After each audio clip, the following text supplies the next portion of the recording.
शीर्षक बारिश में बहू ने बूढ़ी माँ से बर्तन मंजवाए। फिर जो हुआ इमोशन। इस बारिश हो रही थी, आसमान में काले बादल छाए थे और बिजली की चमक पूरे मोहल्ले को डरा रही थी। उसी बारिश में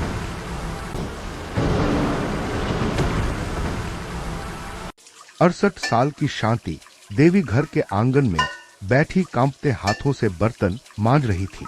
उनके हाथ ठंड से सुन्न हो चुके थे।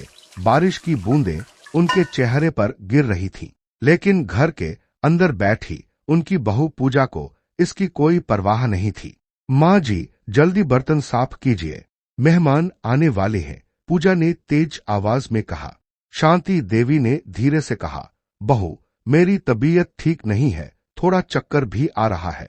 पूजा गुस्से में बोली, तो क्या हुआ? घर का काम कौन करेगा? मैं अकेली कितने काम करूं? शांति देवी चुप हो गई। उन्होंने कभी शिकायत करना नहीं सीखा था पति को। गुजरे कई साल हो चुके थे। बेटे रोहित को पढ़ाने के लिए उन्होंने दिन रात मेहनत की थी। दूसरों के घरों में खाना बनाया, सिलाई की, ताकि बेटा पढ़ लिख कर बड़ा आदमी बन सके। आज वही बेटा नौकरी में इतना व्यस्त था कि माँ की हालत पर ध्यान नहीं दे पाता था। बारिश और तेज हो गई। शांति देवी का पूरा शरीर भीग चुका था। तभी अचानक उनका हाथ फिसला और बर्तन नीचे गिर गए। आपसे एक काम भी ठीक से नहीं होता, पूजा चिल्लाई। इतने में रोहित ऑफिस से घर आया। उसने देखा कि माँ बारिश में भीग रही है।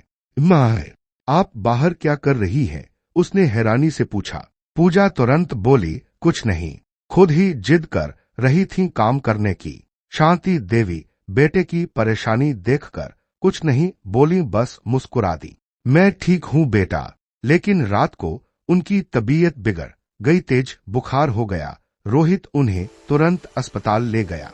डॉक्टर ने कहा, इनकी हालत कमजोर है। इतनी उम्र में बारिश में काम क्यों कराया गया? रोहित चुप हो गया।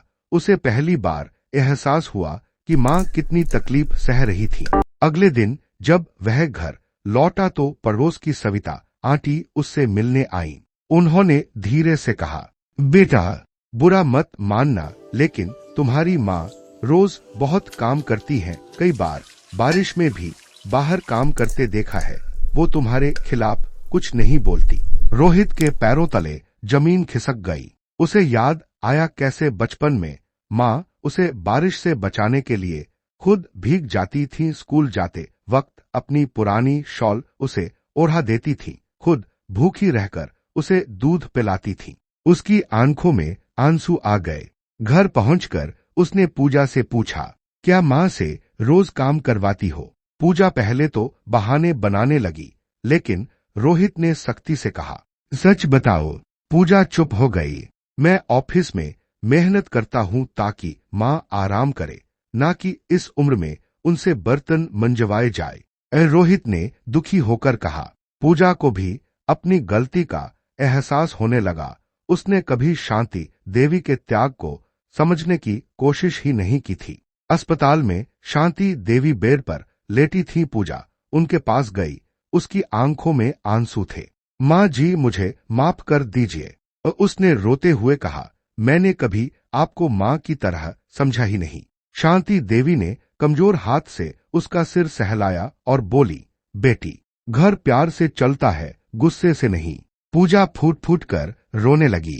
कुछ दिनों बाद शांति देवी घर लौट आईं। इस बार सब बदल चुका था। सुबह पूजा खुद चाय बनाकर लाती, कहती, माँ जी, अब आप सिर्फ आराम करें। एक दिन फिर तेज बारिश हो रही थी। शांति देवी खिड़की के पास बैठी थी। तभी पूजा उनके लिए गरम पकौड़े और चाय लेकर आई। माँ जी, बारिश का मजा लीजिए, उसने मुस्कुराते हुए कहा।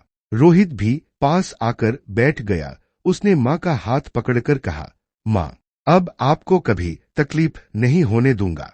शांति देवी की आंखें भर आईं। उन्होंने आसमान की ओर देखा, जैसे उनके दिवंगत पति भी ऊपर से यह बदलाव देखकर मुस्कुरा रहे हों। उस दिन पूजा ने समझ लिया था कि जिस माँ ने बेटे की जिंदगी बनाने के लिए अपना सब कुछ कुर्बान कर दिया, उसे बुढ़ापे में सम्मान और प्यार मिलना चाहिए, बोझ नहीं समझना चाहिए। सीख, माँ बाप का दिल कभी मत दुखाओ। जो आज उनके साथ करोगे वही कल तुम्हारे बच्चों से वापस मिलेगा।